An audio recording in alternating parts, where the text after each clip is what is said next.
সুপ্রিয় দর্শক মণ্ডলী, গতকালকে যারা জুতা দোকানে চুরি করেছে, এদের মধ্যে একজন চোরকে আমরা ধরেছি। এখন আমরা তার ইন্টারভিউ নেব। এই যে ভাই, আপনি চুরির মতো একটা নিকৃষ্ট কাজ করেছেন, আপনি তো একটা চোর।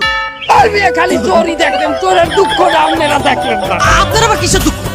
আপনি বোঝেন না কত বড় রিস্ক নিচ্ছি আমি।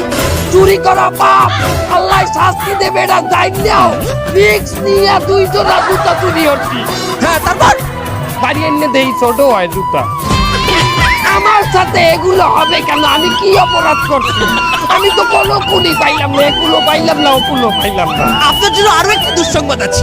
ইউনূস সরকার ঘোষণা দিয়েছে, যারা যারা চুরি করেছে সিসি ক্যামেরায় শনাক্ত করে তাদের গ্রেফতার করা হবে। ইনুস সাহেবরে ভালো মনে হরতালাম। মাসুদ ভালোই গেলে তো আমার ইনুস সাহেব ভালো হইল না।